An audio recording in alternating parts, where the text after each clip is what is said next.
Hello, and welcome to not the Sharks MTG podcast anymore. Rebrand time, as it were.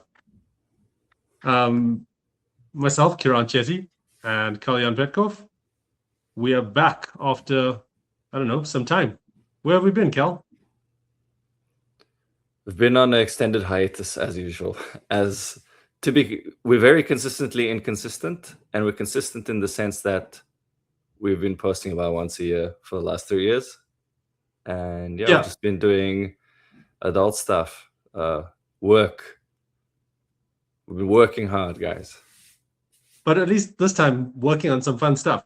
Now we're working on fun stuff and also working on hard stuff. This is true. So I guess for our old listeners, I mean, Sharks MTG podcast was started by myself and Bob back in 2019. So we had a few good years where we were, really putting out the episodes. Life was a lot simpler back then, and I guess the last few years, Bob had to focus on other things. He left. I was then joined by Cal, as well as Sav at a point, and Anthony, and we did it for a bit. Anthony, Yeah, we did it for a bit, and it was a fun endeavor. But life got the better of us, and attrition rates were high on that podcast. We lost. I don't know. I think we lost Saul first, probably. Then we lost Anthony, and it was just me and Cal for a little bit. And we put out the occasional episode here or there. Um, and then at some point, life the last couple of years, we've hardly put out any episodes. But every now and then, there's something that we enjoyed doing, getting to talk about our favorite games and Magic in particular at that point in that podcast. And it was something we just always wanted to do. But this past 10 months or so, we've been busy working on Magic and Monsters and the concept and getting it off the ground, or we've got it off the ground. And we thought that this was a appropriate time to relaunch the podcast, um, turning it into the Magic and Monsters podcast. And so to our old viewers, the listeners, we're back. And to, I guess, everyone new who's joining the adventure, welcome. It's interesting, obviously, for us, a bit of a pivot in terms of talking about the game. It was MTG, the Sharks MTG podcast was sort of high level competitive play, Magic podcast. This is going to be different, Cal. And obviously, I guess you want to tell the listeners a bit about sort of our thinking and how we're going to frame this podcast, where we're going to go with it. Yeah, so previously very granular, very detailed, card choices in decks, metagame shifts, commentary on tournament results, interviews with players that are doing well. Our passion, being periodically reignited by friends doing well in events, events becoming accessible to us locally, and speaking about personal performances, etc. So as of Karan said, maybe 10 months ago, we started our little business endeavor. Everybody that plays card games and attends card stores to play in events will at some point have the thought cross their mind, what if I did this? And, we've discussed this many times. I think before last year, September, the next most recent time where we had a similar talk was when Karan was in New York. Him and some mates came down for us to watch the T20 World Cup, I think in 2023. And we played Modern Horizons 2 pre-release at a shop there in Long Island in Manhattan. And yeah, I mean, they had a good thing going on. We were like commenting on the positives and what we would do differently and how different things were very cool. So yeah, I mean, at some point, Karan was just selling cards from his old collection and some of his, like pimped out cube cards just from his home via Deckbox and using Max Monolith locally in South Africa. And he was doing so well that he was running out of cards to sell. So, he was buying some cards here in the States. I was sending them to him. And yeah, that basically sparked the thought of, this is maybe a legitimate possibility here. Yeah, and it's the equivalent of let's have a card store, I guess, to other people is let's open a bar, right? Like that's the that's the equivalent for non gaming people. And it's it really is a labor of love, I guess. And it's been like Cal says, we started in, was it October last year? We actually I launched, think yeah, it was that's October, I yeah. think that might have been the date the website went live, but I know Yeah, we started, really organizing our inventory, yeah. getting subscribed to the back end, me coming down with, my collection and whatever other bits and pieces, supplies, sealed product. That started in September. That was coincided with the release of the Spider-Man set in Magic. Yeah, yeah, and it was really quick from the point we decided, okay, let's do it. It didn't take us very long. Like, it wasn't like tons of planning like people might think. We actually were like, okay, we're going to do it. These are the things we need to sort of tick off in order to get it done. And we just started. Like, we we built a website and we just kind of started, right?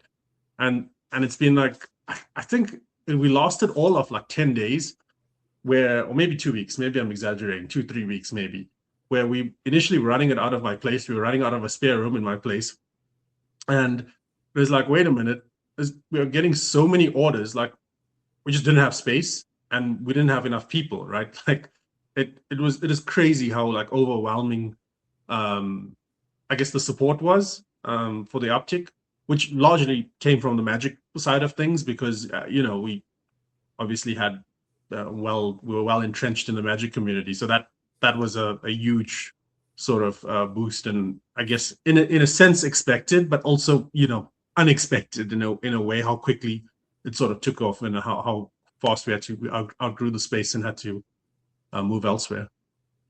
Yeah, I mean, with decades of experience and networking in the Magic scene in South Africa, you had a lot of people that were already buying from you and that were, giving you references for other people. But it's very different coming from competitive, constructed, and limited to mass appeal Magic for collectors and specifically players of Commander, right? When I got back into Magic in about 2015, 2016, so with, I think, Fate Reforged, my entry point was actually Commander again. Up until my first Magic break in 2010, when I finished high school. So for my matric year, it was all competitive, constructed, and limited, and then coming back was Commander. So yeah, suddenly, we had to appeal to, I would say, quite a different demographic. So yeah, that was interesting. And like you said, we didn't have any, like, very much of a Pokemon inventory at all. I think we started with about maybe $2,500 worth of some like Japanese Pokemon sealed and a bunch of art rares, like popular characters. And that was it, really. Yeah, yeah, and it's funny you mentioned like Commander, and like at least you had a background of sorts, where I had nothing, right? Like, I didn't know Commander, which is essentially what you end up selling as a Magic store, and I didn't know Pokemon. So like suddenly it's like, oh, what are all these Commander cards like that you have to learn, right? Because essentially, I had regular competitive constructed format. I had a massive collection, and of course there'll naturally be some overlap with Commander, but I never had, like, I don't know, all those specific Commander cards, like, I don't know, Chroma's Will or whatever the case is. Those Yeah. Commander Game printed cards, changes is like yeah, keyword that comes to mind. Game changes. right, like, and I had no idea what those were, and I'm like, oh, why is this card so expensive? Oh, what are the cards that people need? And it's literally like we would go on EDH Rec and read up, oh, these are all the most played cards in every deck, and okay, fine, now we must try and source it, and because the goal was always to try and, I guess, on the Magic side specifically, be a place where someone can, they want to buy a deck, they should be able to buy a deck. And I think initially we were like, oh, let's get, if someone wants to buy a modern deck, they should be able to buy it. And we started like that, and we've tried to go in that direction. If you want to buy, I don't know, what's a good deck, Zoo, or I don't know what the decks are in modern now, because I'm so out of it. But if you want to buy Energy, if you wanted to buy Boros Energy, you could come to us and buy it. And in the beginning, we literally had people do that. I mean, I remember we sold a Boros Energy deck quite early on, and that's the kind of thing that was unheard of in South Africa, to just go and like, hey, I'm going to buy whatever. I'm going to buy Titan, or I'm going to buy Boros, or whatever the case is. And we were able to do that.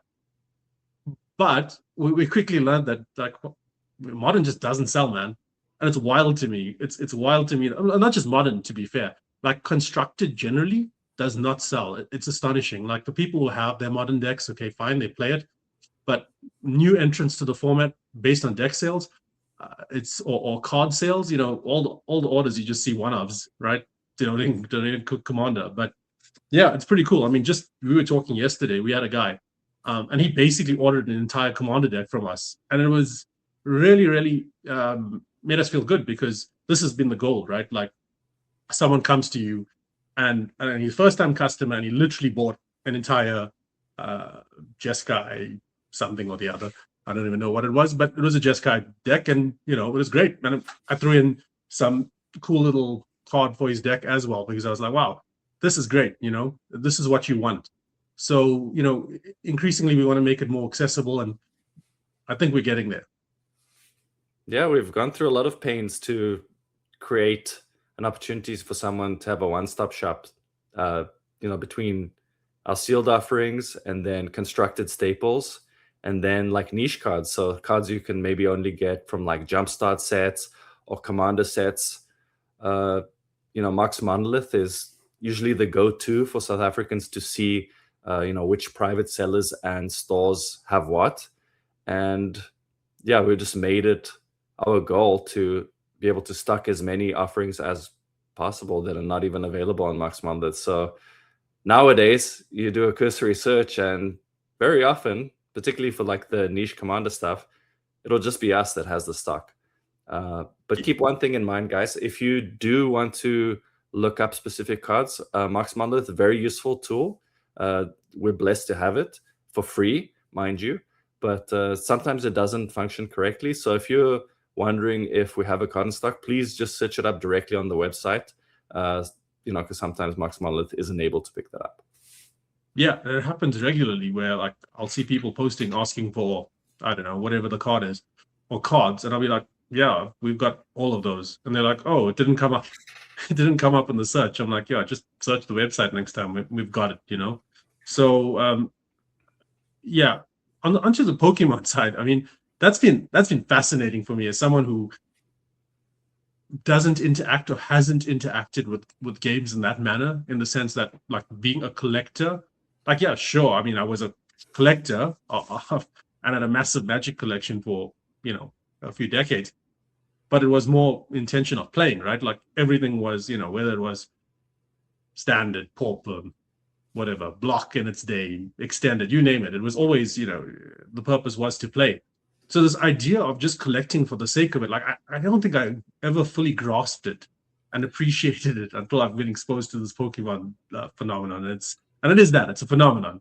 Well, let me reframe for you, right? So you like having access to many decks, and in some cases you had access to multiple copies of the same deck. Or let's say in the case of Fetch Lands, which is just a staple card type in Magic that basically is utilized across all decks in the modern format, you would have 3 sets of a given Fetch Land in order that you and friends can play, or have decks built simultaneously to play against each other.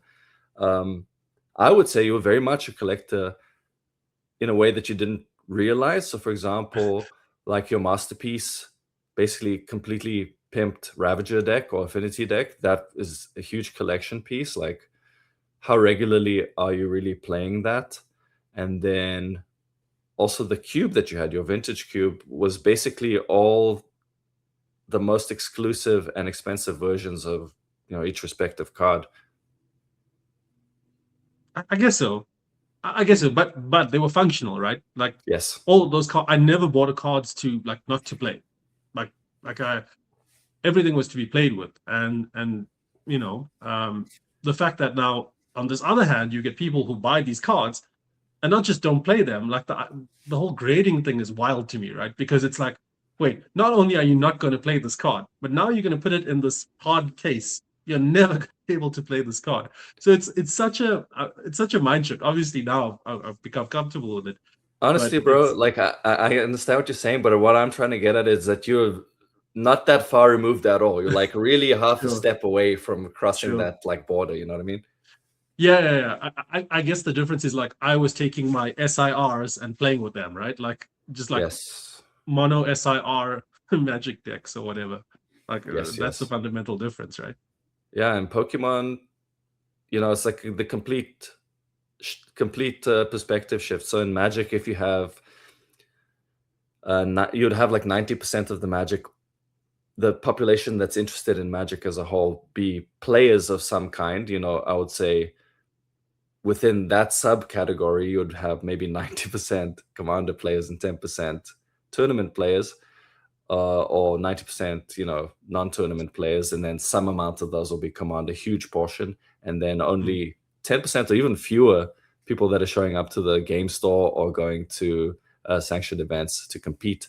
But in Pokemon, I would say it's the opposite. It's like 90% collectors, 10% players, if not even more skewed towards collectors. And a lot of the people don't even read the text on the cards beyond just like Pokemon name. So it's just very much like character, artwork, and maybe finish of the card. So for example, is it like a textured SIR? Is it a half art holographic? Is it a non-holo? That sort of thing. Yeah, I don't know. It's fascinating, and like increasingly, like seeing these different people and the way they collect cards has also been fascinating. Like whether it's I don't know cards from a certain era, or whether it's just a certain type. Oh, I don't know Psyducks, and I collect all the Psyducks. Yeah, Or species collector. That's my yeah, favorite type of collector. Honed in. I know what I it's like. it's fascinating, man. It's fascinating. Yeah, it's like it's just so different. It's so different, and like we've obviously now grown the Pokemon side of the business. Speaking of, a couple of $1,000 that we had in the beginning on Pokemon, and it's crazy actually how like our Pokemon, how we've reinvested and sort of grown that, and we continue to grow that side of the business and interact with all kinds of people. And like conversely to Pokemon on the Magic side, sort of well known, well entrenched. Of course, there are lots of new people over the years that don't know who we are, and you'll get some questions every now and then. But by and large, on the Magic side, it's pretty easy. People will get tons of references and referrals. Sending people our way because of relationships and so forth. On the Pokemon side, it's been like, hello, I'm so and so. We're not thieves. You can trust us. We're honorable. It's that whole thing. It's so funny, and it's like someone will message and be like, "Oh, how do I know this is a legit business?" And I'm like, I get that like message a lot. Like it's bizarre, right? Like if I see it in a trade group or something, and I'll be like, "Hey, we've got all of those or whatever." I'll send them a link, and they're like, "How? Is this legitimate? How do we know? Can someone give me a reference for this?" And I'm like, Where's your store? "Yeah, where's your store? Like this doesn't make sense." And it's like it's just it's so different. The two sets of people are so different, and of course you get those unicorns out there that there's some overlap, and that makes things quite interesting. But Yeah, the mythical magic order, or like the mythical magic Pokemon order, where you have both, whether it's a magic player using Pokemon as tokens, or they, are interested in both franchises and collect the one, play the other. Yeah, yeah, that is I our mean, experience prior to really diving deep into Pokemon and doing the pop-ups and stuff like that, which we'll get to in a bit, I'm sure. yeah, I mean, today we got such a great order. This customer ordered a wandering poster. The poster, the borderless poster, which is Big just a card. baller card. Probably would have been in my cube. Let's be honest, if I was No, still for doing the sure. cube thing. And he ordered a Charmander first edition Team Rocket PSA 10. Two just great cards. Like, so that is just a mythical order. It does exist. Every now and then we get Magic and Pokemon, but that was like a great one with just two banger cards. So I mean, we are. I mean, we're just rambling a bit because we're just trying to tell you, I guess, our experiences and share, I guess, what we've come across, what we've seen, and how this whole thing is unfolding. I guess one of the things that's been new, and a lot of these things, especially the Pokemon side, it's been Cal's been educating me ever since we started this whole thing, because he's been he's actually is a collector and has been a collector for a while, and people Pokey don't know, freak. Cal. I'm a Yeah, freak. you've been doing card shows, and you've been buying and selling for quite a few years now, and a lot of these things you told me, like, oh, we should let's do card shows, or let's do all these different, I don't know, little tricks of the trade that we've eventually done and have been quite useful. So I mean, from the beginning you were like, we're going to do card shows and this is going to be our thing, and I'm like, I've been why dragging would you, bro. Dragging you. This is the most simultaneously the most decisive and like stubborn person that I know. My God, I've had to drag you for so many things. I am old and set in my ways. I make no qualms about that. But yeah, you're right. And I've been like, why would you want to do a card show? Like, why don't people just buy online? Like, again, I guess the Magic player in me, this is the way I'm programmed. Like, you want stuff, you find a store that you trust, you buy it online. That's quite simple. That's what you do, right? Why would you waste your time going, like, this is my inner monologue, right? So I just didn't see it.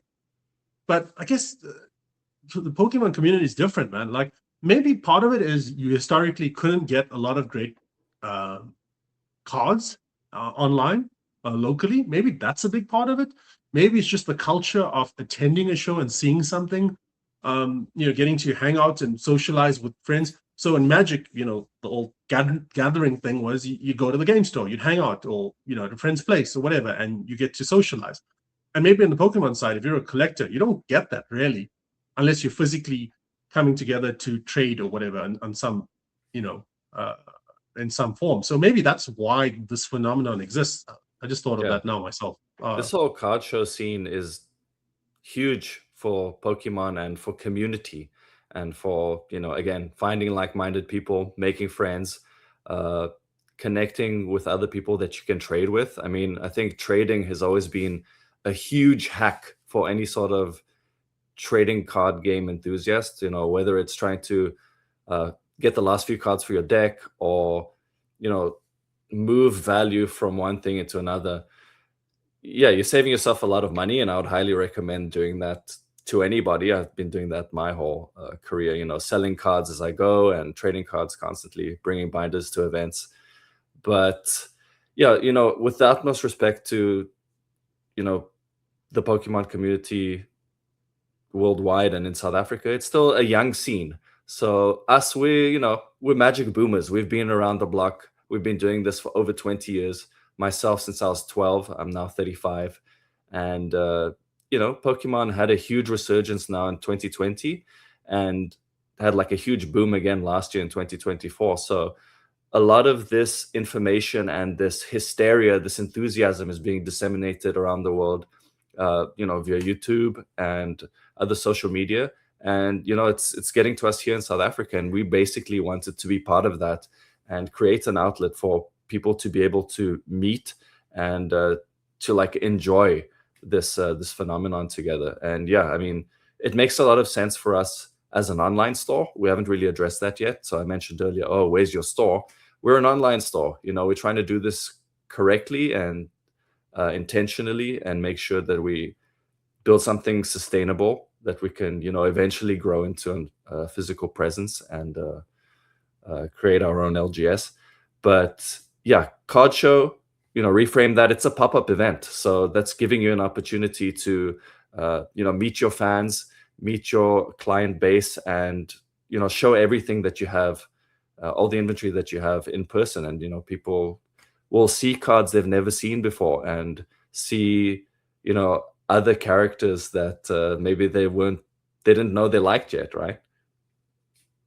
Yeah, and it's interesting that, like, at these cultures we typically take it's majority Pokemon that we take with us, and we'll take select high-end Magic or fancy versions or whatever the case is. Universes Beyond. Universes Beyond and stuff. And then, like, at a lot of the shows, surprisingly, like, even though there's hardly any Magic, the Magic ends up being like your single biggest sale. You might get someone buy a couple of Jewel lands, or you might get someone buy, whatever. And so it's interesting, some reserve list stuff or whatever the case is. So even though Magic makes up a smaller percentage, it also offers people who are into, you want that, want to come view a Mox Diamond because it's an expensive purchase and they want to see it in person or whatever the case is. So it does provide an interesting outlet to people to, I guess, interact a little differently because we are an online store and how it, obviously the limitations, the pros and cons of that. That being said, like for us, this is in a sense, is a passion project, like through and through, and like we don't need to open an LGS. The store is doing well, and honestly, it probably just much easier to run and just doing it online. But it's definitely something we're going to do, unless something dramatically changes, because it's just a passion project for us, and we wanted to create the best online space for Magic and Pokemon in South Africa. And similarly, we've been around to the best game stores around the world, and we want to do that as well. So that's something we want to eventually we'll bring out at some point, time permitting. Yeah, and just addressing a point that you made earlier. So why is our inventory structured the way that it is when we do the pop-ups or the card shows? Well, like you said, Magic players know which cards they need for their deck, so typically they're not too concerned with what the version of the card is. Maybe like the most inexpensive version, that'll do. The card has the same effect. I'm looking to play my deck, and this card allows me to do that. So, they'll go on our website, order the card. What are we trying to achieve by bringing Universes Beyond and high-end Magic cards? Well, we want to show you what's possible, right? So I think Magic in particular, and also Pokemon, actually. I mean, the way you curate your binder, how it's laid out, what you choose to collect is very much a reflection of your like collector personality, or maybe your personality in general. So I would say like Magic, okay, are you into, big fatties like a Gruul deck, dinosaurs? Do you like Spellslinger decks? Are you looking to like combo off and just be like as efficient and sweaty as possible? Well, when you're picking up these premium versions of cards for your deck, I would say a lot of people have a lot of decks, but really they only play 2 or 3 of them very regularly. This is speaking for Commander players. And so, you know which deck you have that you love the most. And we basically want to show you what offerings we have for you to basically put together the best version of that deck, or like the most premium version of that deck. That's kind of the idea behind why we bring those kind of cards, and not like, say, an Arcane Signet. Anybody that knows they want Arcane Signet is going to buy it from the website. They don't need to see it to be convinced to buy it. Yeah, and like conversely, like maybe not conversely, also to that point, we've had people who just rock up and they're like, oh, what's the SpongeBob thing? Like, what's going on here? And then they'll buy a SpongeBob Secret Lair, and they have no interest in Magic. But so yeah, good, man. Yeah, they've seen like some cool Universes Beyond thing, and I know WotC gets a lot of heat for all their crossover stuff, but it clearly works because we see it all the time. Or the one day someone bought a bunch of Avatar stuff because they like Avatar. They love Avatar. And no interest in Magic. Yeah, but like, it's so interesting how people interact with these things. So yeah, that's the reason why we do that. No, but you're getting there too, man. You're starting to understand the appeal. I mean, for myself, we have the Soccer World Cup going on right now, football, and I've been like an anime enjoyer for the longest time, and some of our closest friends are as well. So I'm trying to again drag Karan over to the anime side of things, and my favorite anime is a soccer anime, Blue Lock. I mean, a couple of days ago, I was on eBay just like looking for Blue Lock cards because that's what I like. I like cards, and I like anime, so I'm trying to find my favorite characters and collect them. And Universes Beyond, initially, I was very resistant to the idea of Universes Beyond. I like my Magic the way Garfield intended, right? I like old frame cards. I like old frame foils. Even Planeswalkers, not a huge fan, I'll be honest. Very resistant to that. They've been around now since, 2005, 2006, so going on 20 years, and I'm still like, not a fan. I like casting Brainstorms and Fact or Fictions and Lightning Bolts, and, Tarmogoyf is after Planeswalkers, but yeah, just I like attacking with creatures. So Universes Beyond, I don't know, but SpongeBob, so cool. Yeah, maybe that's where you draw the line. Weird SpongeBob. dichotomy. There's like a Yeah. part of my mind. Yeah, I don't know how to explain it really. Yeah. No, fair. I mean, I guess that's the thing, right? The way we interact with these things is so shaped by, I don't know, experience, where you come Yeah. from, like at what point you join. And like and I think you touched on it earlier. And that's a big part of how the differences in the communities. Typically, a Magic player is more I'd consider more grizzled veteran, they've been around or they've been exposed maybe to this. More often than not, a Magic customer would be involved in the game longer than the average Pokemon customer, because most of the Pokemon customers, I'd say, got into Pokemon collecting in the last few years. Yes, and just a quick distinction there. So we're not saying that Pokemon collectors aren't like true fans or anything like that, or that they're only part of it because of the hype or because the internet tells them that that's like the cool thing to do. You can be a lifelong Pokemon fan and have entered in a different way, right? Whether it's playing games or watching the anime. But yeah, as far as like the physical cards, I would say on average, it's quite likely that the Magic players have been engaged in like the TCG side for longer. Just one quick caveat there. With the advent of Arena, I think we are getting more and more new Magic players, and then those people transition into Command and all that. But yeah, you make a fair point.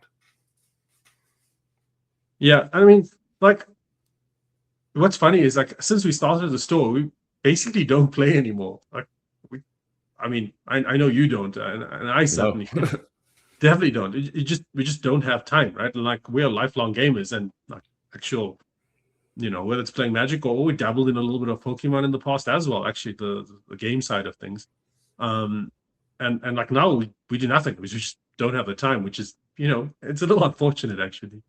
Yeah, man, I was looking forward to getting together with the mates and playing some Cube there, some Retro Frame Cube, Roland's Cube in Joburg, but unfortunately we had to cancel because our Marvel Superheroes order was delayed by a day, the delivery was, and so that limited my time in South Africa and would have put us behind significantly. And when you guys pre-order cards from us, we want to deliver on that and get them to you as soon as possible. So I arrived with a suitcase full of packs. You guys may have seen the post on our social media. And, we went straight to work. We arrived at the warehouse, myself, Karan, John, straight at it. 3 hours nonstop ripping packs. Like kids, we were so thrilled to see all the new cards, all the different versions, the full arts, which characters included in the set. I'll be the first to admit, I didn't look at the spoiler. And I know that previously, even when playing, Karan would not look at the spoiler and just go and enjoy the pre-release and have it be like a fresh experience, and kind of let the casual side of Magic also be appreciated in a way. Yeah, I mean, say what you like, it's still fun opening packs, right? and there's some it's fun when it's 3 people doing it, but when you have to do no, don't get me wrong, by yourself and then organize them, it's not the best. No, that I hate. I mean, like, it's a lot of work. But opening a booster is still a fun thing to do, and I understand why people do it. That's been another thing that's been interesting, like, in a big difference, I'd say. Like, the typical Magic person doesn't open a lot of packs, where the typical Pokemon person does and buys packs and opens them, and I find that to be really interesting difference. Well, I would say the typical Magic tournament player maybe doesn't open packs, or maybe certainly people from like our era of Magic, where accessibility to cards has always been a huge issue in South Africa, and that was part of like the motivation behind opening the store and trying to have the kind of inventory we have, and focusing so hard on curation. So like the way I grew up, it was all like big brothers and uncles essentially at Magic, because I started playing at the store when I was like 13, and they would always ingrain it into me like, hey, don't open your prize packs, save them, we'll draft. We need to like get max value out of our packs, and packs are expensive, right? So yeah, I would never open packs. And here we are, where, we have collector boosters in Magic. So if you're coming from the Pokemon side, I'm sure you may have heard about like the first Lord of the Rings release, where there were a bunch of very exclusive serialized cards kind of hidden in packs. And there was that one ring that ultimately Post Malone bought, I think from someone in Canada. But yeah, we have extremely expensive versions of, call it modern packs in Magic as well. And yeah, I think on the Commander side, especially people looking to get premium versions for their decks, there are a lot of packs being opened. Yeah, that's a good point. That's a fair point you make. You're right. I'm just here to contradict you, man. That's like the only reason why I showed up today. Yeah, I mean, I guess.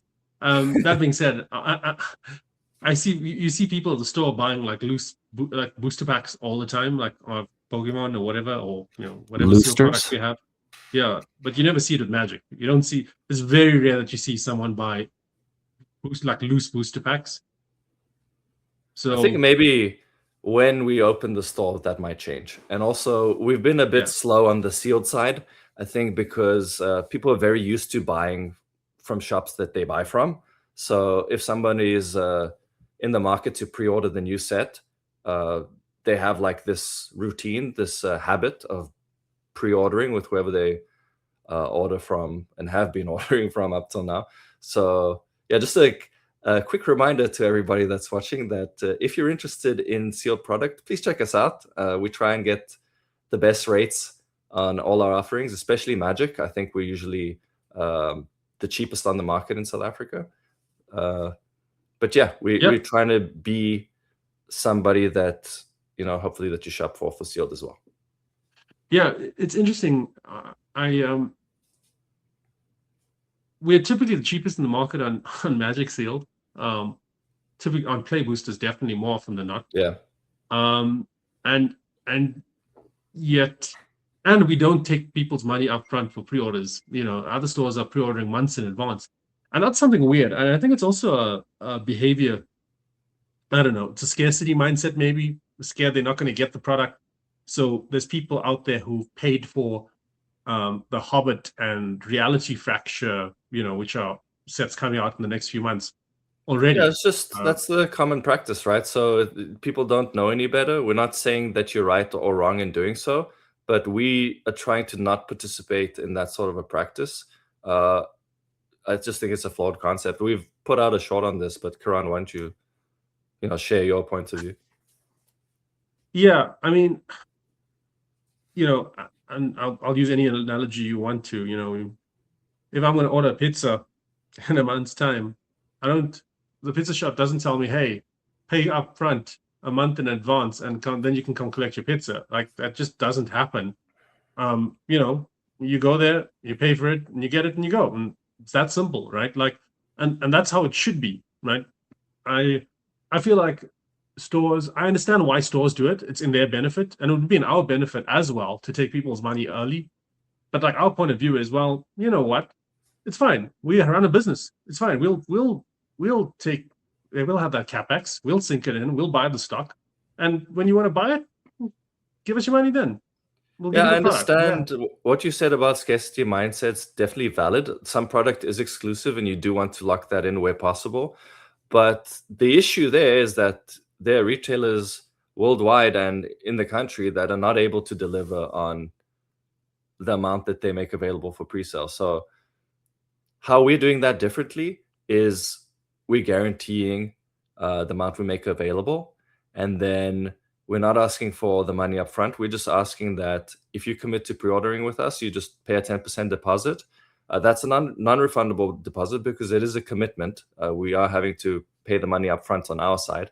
And then that deposit will obviously go towards the product when we receive it and are ready to fulfill. So that's all we ask is that, you show true intent and we deliver. That's it. All the risk is our side. And to be fair, we only do that right at the end once we've already guaranteed stock. Yes. On our side. So when we've paid for the stock, and it needs to be delivered to us. And so we do it right at the end. Getting, we do it right at the end. So for example, while a lot of these other stores are doing Reality Fraction, Hobbit on the Magic side, we haven't done that. We'll probably do Hobbit a week before Hobbit comes out. To be honest, 10 days maybe, a max, because we guaranteed at that point we'll guarantee that you guys are going to get stuck. And that's a real cost to us, right? Because what ends up happening, everybody buys from everyone else, and yeah, we have product then that's not sold. Yeah, so I mean, I think we'll change some behavior. It'll take time, and that's okay. The amount of singles we sell an insane amount of singles across Magic and Pokemon. It's inevitable. So that the seal numbers will eventually grow. Yeah, guys, if you're on the fence, give us a chance. I'm very confident we'll pleasantly surprise you. Yeah. Anyway, enough of a sales pitch on that, but it's true, and it needed to be said. Talbot, like you're more of a Pokebro than I am. Like, how do you feel about like Pokemon and like the general, I guess, sentiment of the market? Because I feel like at the beginning of the year, things were so hot with like Phantasmal and Ascended Heroes, and just like prices were getting out of control month after month, just across the board. And then we saw a vintage spike, and all these things I've learned over the little while. And now the last few sets, from Perfect Order to Chaos Rising. I mean, Chaos Rising has some good cards, man. The two Greninjas are great, and like they just keep on plummeting in price. And like I just don't get it, because I think they're cool characters. I think the artwork is great, and those are the kind of the heuristics that you taught me to look out for, right? So I'm really surprised as to how badly they're doing. And increasingly, I see stores and other people giving away their Chaos Rising packs, right? I've seen people selling it for like $80, here and there, which is wild to me. I don't understand it. Like, help me process this. What's going on with Pokemon post, I guess, Ascended Heroes? It's just it's like the same thing. As soon as the bear market comes, which let's not talk about this like from an investing point of view, but yeah, consumer confidence goes down, and instead of buying low, selling high, they're gonna buy high, sell low, and just like flush, right?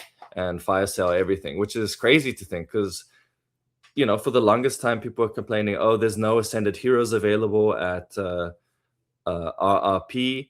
I just want to collect cards. Well, guys, you're living in the golden era right now. Like when 30th anniversary comes, you're not going to have the same opportunities to buy cards. So enjoy Chaos Rising and Perfect Order. Like, okay, they might not be Ascended Heroes, but they have excellent cards. And you will see, mark my words, in 6 months, like the Clefairy, the Xerneas, the Meowth, the Greninja, there's plenty of excellent cards in those sets. Those cards are going to double, triple, quadruple easily, at least on the illustration rare side. And then the SIRs, I think, will get close to double. But yeah, there's just like anything, it's cyclical, right? So there's like a stereotype of a summer slowdown in Pokemon. Mm-hmm. There's been a little bit of a price decrease, 20% or so on the modern cards. But personally, I'm extremely confident in Pokemon long term, and I believe in the franchise. I love the cards. I'm not slowing down. Our business is not slowing down. If you guys want cards, we'll have them for you.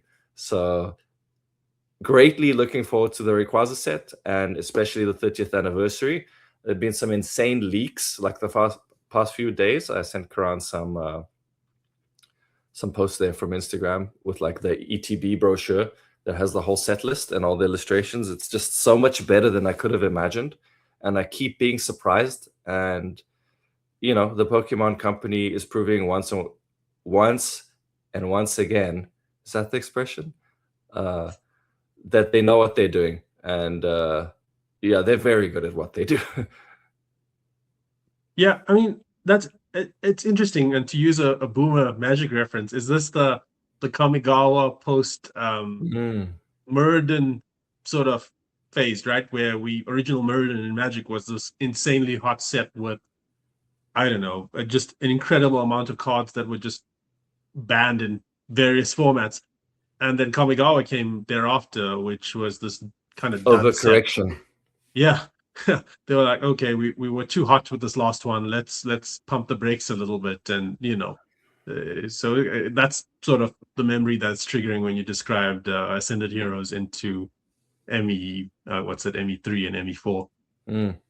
No, I don't think it's that. I think they're always trying to do it as well as they can, but there will be inflection points, and I think that Ascended Heroes and now the 30th anniversary are going to be two huge inflection points. So, and of course, don't FOMO come 30th anniversary. Take your time, figure out what you want to collect, and enjoy it. Don't get caught up in the hype of big prices and chase cards. And yeah, attend events, guys. Meet people, trade, make connections, start your collector Instagrams. So, okay, cool, we have our collector portfolios, but like our Instagram profiles for our collections, what we're into, I'd highly recommend you do that. And it's a great way to connect with like-minded people and continue to grow our, C-word community here in South Africa. Yeah, and just, sorry, before we get off this, of course, we've got Pitch Black releasing this week, as we speak. In fact, I think our stock shipped today. So we'll see about the distributor. And hopefully we're on time this time around. They always like to give us our stock last for some reason. So yeah, hopefully we get it this week and in time for release. Just general thoughts, like initial impressions from on Pitch Black. Definitely like a darker feel. I think certainly very intentional with Darkrai being the headliner. It does have like a Nightmare Before Christmas vibe. The promo that Pokemon put out now, I think it was like, I shared it with you the other day. It was like the day that Mega Darkrai first made an appearance or something. It definitely has, who's the director for Nightmare Before Christmas? Tim Burton. Tim Burton, yeah, extremely popular. Definitely has that feel. And some incredible IRs. So IRs and SIRs. I think the Morpeko is very different to what we've seen before. It's kind of like a rabid one, but also has like a cartoon look and feel to it. And then the Slowbro. Who would have thought Slowbro would be a chase card or would ever get a chase card? Amazing. Dorky and cute. And then obviously the Darkrai is like basically the underworld side of the 4 golden gods of Crown Zenith, which we had the Giratina, but now it's the same artist as the other 4 gods. And I think when you lay them out, they make a panorama, the gold cards do. If you put the Darkrai upside down at the bottom of the panorama, it almost has like a complete look to it. So I think definitely a step up from Perfect Order and Chaos Rising. But again, I think those sets are good. And, to not be cliche, I'm sure you've heard the expression like, oh, the good old days, the good old days are now. We're living in the good old days today. And I think that's going to continue to be the case. And I think this release is very cool. And I'm looking forward to seeing what you guys open in the store. So yeah, the staff are going to be cracking packs tomorrow and hopefully hoping to get some content out to you guys to see what we're able to pull for you.